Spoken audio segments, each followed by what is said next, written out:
Survey చేస్తున్నావు కదా, జగన్ గారిని కాపీ కొడతా, జగన్ గారిని ఫాలో అవుతా, ఆ సర్వేకి సంబంధించిన పుస్తకాలు రేపు ఏప్రిల్ నుంచి నువ్వు కూడా ఇస్తావు కదా, అప్పుడు చెబుదాం అసలు నీ పండగ ఏంటో, నీ కథ కమామిషు. సమస్యలు వస్తున్నాయా, రావట్లేదా? ఎందుకు రావు? ఎందుకు వస్తాయి సమస్యలు? ఎందుకని సమస్య రైతుగా సమస్యగా భావిస్తాడంటే 1926 నుంచి 32 వరకు జరిగినటువంటి సర్వే ఏదైతే ఉందో ఆ survey manual survey, chain system survey. గొలుసులతో మనుషులు గొలుసులు ఈడ్చుకుంటా అటు చివర ఒక మనిషి ఇటు చివర ఒక మనిషి గొలుసులను పట్టుకుని కొలిచేటువంటి సర్వే ఆ రోజు ఉన్నటువంటి ఆర్ఎస్ఆర్ రీసెటిల్మెంట్ సర్వే ఏదైతే 1926 నుంచి 32 వరకు ఉందో అది మాన్యువల్ సర్వే. కొండలో గుట్టలో గోచిన తర్వాత కూడా దాన్నే కొనసాగిస్తూ మనుషులు లాగటంలో తప్పొప్పులు ఉంటాయి కాబట్టి 5% plus or minus accurate survey కాదది. 1926 నుంచి 32 వరకు జరిగినటువంటి సర్వే 100% యాక్యురేట్ సర్వే కాదది. జీరో ఎర్రర్ సర్వే కాదది. 5% ప్లస్ ఆర్ మైనస్ అనేది ఎలవ్ చేసినటువంటి సర్వే అది.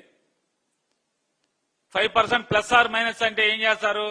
అనగాని సత్యప్రసాద్ గారికి పొలం ఉంది. పాత రోజుల్లో అయితే జగన్ గారి సర్వే మొదలెట్టక ముందు ఆ సర్వే పొలతో కొలిచారనుకో, ఎకరం ఉంటే 5% అంటే 5 సెంట్లు తగ్గచ్చు, 5 సెంట్లు పెరగచ్చు. దాన్ని కరెక్ట్ సర్వే అని చెప్పి చెప్పుకుంటూ వచ్చారు. కానీ వాళ్ళ జగన్మోహన్ రెడ్డి గారి సర్వే మైన్యూట్ లెవెల్కి utmost 0.9999% accurate survey. 0.99999% accurate survey. Satellite లో ఉన్నటువంటి కనెక్షన్ తో ఇవాళ జగన్మోహన్ రెడ్డి గారు చేసిన సర్వే అద్భుతమైన సర్వే. కాబట్టే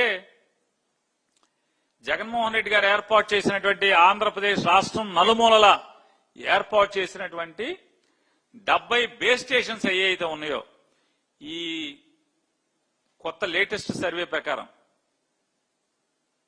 జియో కోఆర్డినేట్స్ తో జరిగేటువంటి సర్వే ఉపకరించేటువంటి బేస్ స్టేషన్స్ ఎక్కడైనా 70 బేస్ స్టేషన్స్ పెట్టాడు ఆయన. ఆంధ్రప్రదేశ్ రాష్ట్రం మొత్తం మీద 70 బేస్ స్టేషన్స్ ఉన్నాయి. ఇవాళ మీరు రోవర్ పట్టుకుని కొత్తగా జగన్ గారు కంప్లీట్ చేయనటువంటి ఊళ్ళలోకి మీరు రోవర్ తీసుకెళ్ళినా మరి బేస్ స్టేషన్ లింక్ చేసే కదా మీరు కొలుస్తున్నది. 2 జగన్ గారు కొనుక్కున్న సామాన్తోనే కదా మీరు సర్వే చేస్తున్నది. అదే రోవర్లు వాడుతున్నారు కదా ఇవాళ వరకు మీరు వాడే. ఇవాళ ఈ 2 ఏళ్ల నుంచి మీరు చేస్తున్న సర్వేలో జగన్ గారు పూర్తి చేసిన 6,000 గ్రామాల పోను మిగతా 17,000లో మిగతా గ్రామాల్లో సెకండ్ ఫేజ్ కింద రేపు రాబోయే రోజుల్లో థర్డ్ ఫేజ్ లో కానీ మీరు వాడేటంత కూడా జగన్మోహన్ రెడ్డి గారు కొన్న ఎక్విప్మెంటే కదా. ఆ ఎక్విప్మెంట్ రోవర్ సిస్టమ్ తో వాడి చేస్తున్నారు కదా. కొత్తగా మీరు ఏమన్నా బేస్ స్టేషన్లు పెట్టారా? జగన్ గారు పెట్టినటువంటి సర్వే బేస్ స్టేషన్స్ నే ఈ రోజుకి మీరు వాడుతున్నారు కదా. జగన్ గారి ఆలోచనలు వాడుకుంటూ, జగన్ గారి నిర్ణయాలను వాడుకుంటూ, జగన్ గారు చూపించిన దారిలో నడుస్తూ జగన్ గారి మీద ఉమ్మూసేటువంటి కార్యక్రమం మీ సంస్కారం నిదర్శనం. మీ సంస్కారానికి నువ్వెంత పనోడివో, నువ్వెంత సంస్కారవంతుడివో ప్రజలకి చెప్పటానికి ఫోటోలాగా అద్దంలాగా చూపిస్తుంది కదా.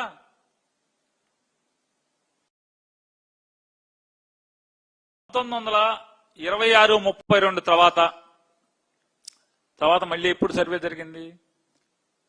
ఎక్కడైతే ఎస్టేట్లు ఉన్నాయో, జమీలు ఉన్నాయో ఆ జమీల్లో ఎఫ్ఎల్ఆర్ అనే సర్వే ఉండేది. ఆ ఎఫ్ఎల్ఆర్ సర్వే తీసి అందరితో పాటే దేశం మొత్తం మీద ఎప్పుడైతే ఈ జమీందారీ వ్యవస్థను, అబాలిషన్ ఆఫ్ జమీందారీ సిస్టమ్ పోయిందో అప్పటి వరకు ఉన్నటువంటి, అంటే జమీందారుల ఎస్టేట్లకు సపరేట్ సర్వే, దాన్ని అబాలిష్ చేస్తూ ఎస్టేట్ అబాలిషన్ యాక్ట్ తీసుకొచ్చిన తర్వాత మళ్ళీ ఈ సర్వే కింద తీసుకొచ్చారు. Fair land register, FLR